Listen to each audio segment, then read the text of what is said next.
ఆట మహాసభల సందర్భంగా తెలంగాణ ఉద్యమకారుడు పెద్ది సుదర్శన్ రెడ్డి మృతికి ప్రజాప్రతినిధులు ప్రవాస భారతీయులు ఘన నివాళులర్పించారు. ఆయన చిత్రపటానికి పూలమాల వేసి 2 నిమిషాలు మౌనం పాటించి సంతాపం తెలిపారు. ఈ సందర్భంగా మాజీ మంత్రి శ్రీనివాస్ గౌడ్, మాజీ మంత్రి లక్ష్మారెడ్డి, ఎమ్మెల్యేలు రాజేందర్ రెడ్డి, అల్లా వెంకటేశ్వర రెడ్డి, ఎమ్మెల్సీ కర్ణి ప్రభాకర్, మాజీ ఎమ్మెల్యే రసమై బాలకిషన్ తదితరులు సుదర్శన్ సేవలు గుర్తు చేసుకున్నారు. తెలంగాణ ఉద్యమంలో ఆయన చేసిన సేవలు చిరస్మరణీయమని కొనియాడారు. ఉద్యమానికి ఆయన చేసిన త్యాగాలు ప్రజాసేవ భావితరాలకు స్ఫూర్తిగా నిలుస్తాయని చెప్పారు. ప్రవాస భారతీయులు, తెలుగు సంఘాల ప్రతినిధులు, ఆయన కుటుంబ సభ్యులకు ప్రగాఢ సానుభూతి తెలిపారు. నాకు దాదాపు 26 సంవత్సరాల నుండి ఉద్యమంలో అనేక తీపి గుర్తులు, అనేక చేదనుభవాలు అయినప్పటికీ పెద్ది ఎదుర్కొన్నటువంటి అనేక కష్టాలు కావచ్చు, పేదరికం నుంచి వచ్చినటువంటి నాయకుడు, పేదవాళ్ళ కోసం మాత్రమే కొట్లాడినటువంటి నాయకుడు, తన జీవిత కాలపు కోరికైన తెలంగాణ కోసం నిరంతరం పోరాటం చేసి తెలంగాణ తెచ్చుకున్నటువంటి నాయకుడు తెలంగాణ వచ్చిన తర్వాత ఎమ్మెల్యేగా అయి తన నియోజకవర్గ ప్రజల కోసం నిరంతరం పనిచేసినటువంటి సందర్భంలో నిజానికి ఇవాళ ఆయన అంతిమయాత్ర లక్షలాది మందిగా రావటం ఆయన చేసినటువంటి సేవలకు గుర్తింపు. అటువంటి నాయకుడిని మేము తెలంగాణలో ఆయన అంతిమయాత్రలో పాల్గొనకపోవడం బాధాకరం. ఇక్కడ అమెరికాలో ఆయన సంతాప సందర్భాన్ని గుర్తు చేసుకొని మేమందరం కలుసుకొని ఆయనని నివాళులర్పించుకోవడం అనేటువంటిది బాధాకరం. అయినప్పటికీ పెద్ది మాతో ఎప్పుడు ఉంటాడు, ఆయనతో గడిపినటువంటి అనుభవాలు జీవితకాలం మాతో ఉంటాయి. రికార్డ్స్ అయిన తెలంగాణ ఉద్యమకారుని, ఒక మంచి బీఆర్ఎస్ నాయకుడిని ఎలా పార్టీ కోల్పోయింది. చాలా బాధాకరమైన విషయం. గత 15-16 సంవత్సరాలుగా పెద్ది సుదర్శన్ రెడ్డి గారితో నాకున్న అనుబంధం, అదేవిధంగా 2018 నుంచి 23 వరకు నేను సెకండ్ టైం ఎమ్మెల్యేగా, ఆయన ఫస్ట్ టైం ఎమ్మెల్యేగా అసెంబ్లీలో ఉన్నప్పుడు ఎక్కువ సార్లు అంటే ప్రజలకు ఏం చేయాలన్న ఆలోచన మీద ఒక పరిరాక్షసుల్లాగా పనిచేస్తూ ఉండే ఆయన నుంచి కూడా మేము అంటే ఉద్యమంలో అట్లే పనిచేసిండు. రాష్ట్రం వచ్చిన తర్వాత కేసీఆర్ గారి నాయకత్వంలో ఇంకా ఎక్కువ చేయాలన్న తపన, అదేవిధంగా ఇలా ప్రతిపక్షంలో కూడా ప్రజల పక్షాన ఉండాలన్న ఒక పోరాట స్ఫూర్తి ఆయనది. విధంగా ఆయన ఈరోజు మన మధ్యలో లేకపోవడం అనేది మా అందరికీ చాలా బాధ కలిగించే విషయం. మొన్న మాకు ఆ రోజు న్యూస్ వచ్చిన రోజు మేము రైచూర్ దగ్గర ఉన్నాం. మళ్ళీ దేవుని దయ వల్ల బతికిందని అందరం సంతోషపడ్డాం ఆ రోజు. కానీ మళ్ళీ ఈ రోజు ఇటువంటి పరిస్థితి వస్తుంది అనుకోలేదు. ఏది ఏమైనా ఆ కుటుంబానికి ఆత్మస్థైర్యాన్ని భగవంతుడు ఇవ్వాలని, ఆ కుటుంబానికి ధైర్యాన్ని ఇవ్వాలని మనస్ఫూర్తిగా కోరుకుంటూ పెద్ది సుదర్శన్ రెడ్డి అమ్మాయి. పెద్ది సుదర్శన్ రెడ్డి గారు నేను 2వ సారి ఎమ్మెల్యే అయినప్పుడు అసెంబ్లీలో నా పక్క బెంచ్లో కూర్చునేవాడు.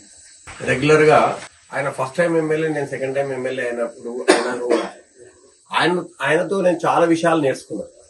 అంటే ఒక ఫైల్ తీసుకొని ప్రజల కోసము మన ఆఫీసర్లను ఎట్లా ఫాలో అప్ చేయాలి అని చాలా మాటలు నాకు చెప్పేవాడు. మాక్సిమం డెవలప్మెంట్ చేసిండు. మేము అమెరికాలో ఇవాళ ఉదయం దిగిందడే ఫస్ట్ న్యూస్ మాకు వచ్చింది ఏంటంటే పెద్ది మమ్మల్ని అంతా వదిలి వెళ్ళిపోయిందని చెప్పి ఒక ఇది వచ్చింది. ఇవాళ అమెరికాలో ఇక్కడ ఆయన శ్రద్ధాంజలి ఘటించాలని మేము ఎప్పుడు ఊహించలే ఇక్కడ ఇట్లా చేస్తామని కూడా. మొన్నటిదాకా కూడా మాకు చాలా హోప్ ఉండింది, తప్పకుండా ఆయన మళ్ళా బయటపడి మళ్ళా తెలంగాణకు సేవ చేస్తాడు అనుకున్నాం. కాకపోతే దేవుడు చాలా అన్యాయం చేసిండు. అది వాళ్ళ కుటుంబానికి, యావత్ తెలంగాణకు మరియు మన బీఆర్ఎస్ పార్టీకి మాకందరికి కూడా తీరని లోటు అని చెప్పి ఈ సందర్భంగా వాళ్ళ కుటుంబానికి దేవుడు ధైర్యం ప్రసాదించాలని చెప్పి కోరుకుంటున్నారు. పెద్ది సుదర్శన్ రెడ్డి గారు తెలంగాణ ఎన్ఆర్ఎస్ కి, ప్రపంచవ్యాప్తంగా ఉన్న తెలంగాణ ఎన్ఆర్ఎస్ కి చాలా దగ్గర వ్యక్తి. తన ప్రతి ఎలక్షన్ లో తెలంగాణ ఎన్ఆర్ఎస్ మేము అందరం కూడా ప్రత్యేకంగా నర్సంపేట వెళ్ళి ఎలక్షన్ లో పాల్గొనే వాళ్ళం.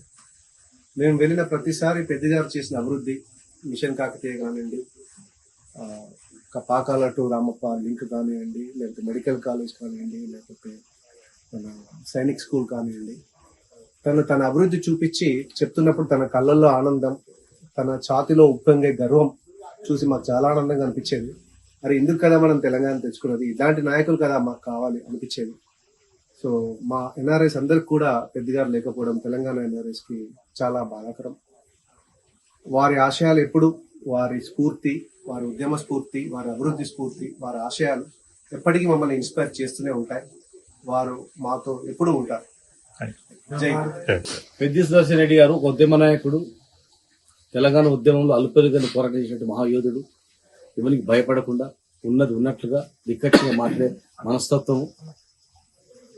కేసీఆర్ గారు అడుగుజాడల్లో నాడు ఉద్యమంలో ప్రభుత్వం వచ్చిన తర్వాత కూడా ప్రభుత్వం చేస్తున్నటువంటి అనేక అక్రమాలను ఎండగట్టి ఎన్ని వేధింపులు చేసినా ఎంత భయపెట్టించినా ఖచ్చితంగా ప్రజల పక్షాన్ని నిలబడినటువంటి వ్యక్తి ఇలా లేకపోవడం అనేది చాలా బాధాకరం. భౌతికంగా ఆయన లేకపోయినా ఆయన జ్ఞాపకాలు, ఉద్యమంలో ఆయన చేసినటువంటి పోరాటాలు, ప్రభుత్వంలో ఆయన చేసినటువంటి పోరాటాలు, గవర్నమెంట్ పోయిన తర్వాత కూడా ఈ మధ్య కాలంలో సివిల్ సప్లై కావచ్చు, అనేక రంగాల్లో ఇప్పుడున్న ప్రభుత్వాన్ని ఎండగొడుతూ కార్యకర్తలకు, ఉద్యమకారులకు ధైర్యాన్ని ఇచ్చినటువంటి గొప్ప వ్యక్తి.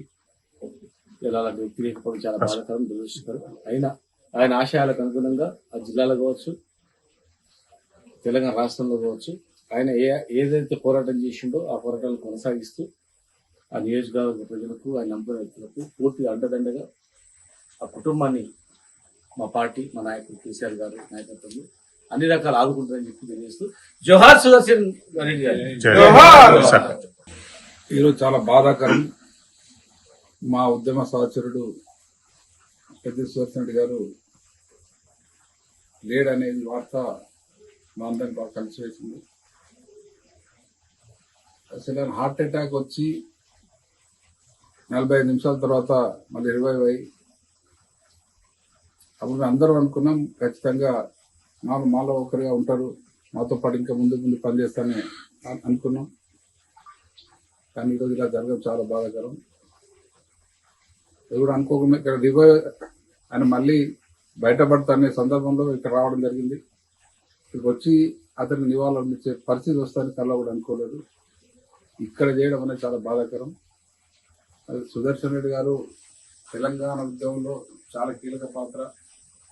కేసీఆర్ గారికి ఎల్లవేళ అండగా ఉంటూ ఉద్యమంలో ఎన్నో రకాల కార్యక్రమాలు చేపట్టి ప్రభుత్వం వచ్చిన తర్వాత కూడా అతను ఒక పని రాక్షసుడు. తెలంగాణ మూవ్మెంట్లో కావచ్చు, తెలంగాణ పునర్నిర్మాణంలో మా ప్రభుత్వంలో కావచ్చు, అన్ని రకాలుగా ఒక రాక్షసులాగా పనిచేసి ఎన్నో కార్యక్రమాలు చేపట్టడం జరిగింది. ముఖ్యంగా వరంగల్ జిల్లాకు, తెలంగాణ రాష్ట్రానికి, ముఖ్యంగా టీఆర్ఎస్ పార్టీకి తీరని లోటు అతను లేకపోవడం చాలా బాధాకరం. పెద్దిది తెలంగాణ ఉద్యమానికి పెద్దపేగు బంధంగా మేమందరం కూడా భావించుకుంటూ ఉండేవాళ్ళం. ముఖ్యంగా పెద్ది సుదర్శన్ రెడ్డి స్వభావం అంటేనే నిరంతరము పోరాడే ఒక యోధుడు. తెలంగాణ ఉద్యమంలో కూడా అనేక సార్లు పోరాటంలో ప్రతి అడుగు, ప్రతి నిమిషము తెలంగాణ ఉద్యమ స్వరాష్ట్రంకై పోరాడినటువంటి వ్యక్తి. వచ్చిన తర్వాత కూడా మళ్ళీ అభివృద్ధి కోసం కూడా పోరాడినటువంటి వ్యక్తి. తర్వాత తదనంతరం మళ్ళీ తెచ్చిన తెలంగాణను మనం కాపాడుకోవాలన్నటువంటి ఉద్దేశంతో కూడా గత 30 నెలలుగా నిరంతరము పోరాడినటువంటి వ్యక్తి పెద్ది. మరి ఆ క్రమంలోనే వారి ఆరోగ్యాన్ని కూడా సరిగా చూసుకోలేనటువంటి పరిస్థితిలో వాళ్ళ అనారోగ్యానికి గురైపోవడం అనేది చాలా బాధాకరమైనటువంటి విషయంగా మేమందరం కూడా భావించుకుంటా ఉంటున్నాం. ముఖ్యంగా పెద్ది అంటే ఒక ధైర్యం. ఇవాళ నర్సంపేట జనాన్ని కానీ, వరంగల్ జనాన్ని చూస్తుంటే, తెలంగాణ జనాలను చూస్తూ ఉంటే పెద్ది స్థానం తెలంగాణ ఉద్యమంలో ఎంత మహోన్నతమైనదో ఆయన అంతిమయాత్రకు వచ్చినటువంటి ప్రజలను చూస్తేనే మనకు తెలిసిపోతా ఉన్నది. అయినా పనులు పెద్ది లేకపోయినా, భౌతికంగా లేకపోయినా పెద్ది ఆశయం మాలో ఉంటది. తిరిగి పెద్ది ఎట్లనే చేసి మళ్ళీ కేసీఆర్ ని మనం ముఖ్యమంత్రి చేసుకోవాలన్నా, తెలంగాణ కాపాడుకోవాలని చెప్పేసి మాతో నిరంతరం కూడా అనేక సందర్భాలలో పంచుకునేవాడు. తప్పకుండా పెద్ద ఆశయం నెరవేర్చడానికి కోసం మేమందరం కూడా పనిచేస్తాం. మాలో ఎప్పటిగా ఉంటారో ఆ కుటుంబానికి కూడా తప్పకుండా మేమందరం కూడా అండదండగా ఉంటాము. పెద్ది ఎప్పుడు మాలో ఒకటి, ప్రతి భౌతికంగా లేకపోయినా ఆయన మాలో ఒకనిగా జీవిస్తాడని మనస్ఫూర్తిగా కోరుకుంటూ వారి కుటుంబానికి హృదయపూర్వకంగా నేను తెలియజేస్తాను.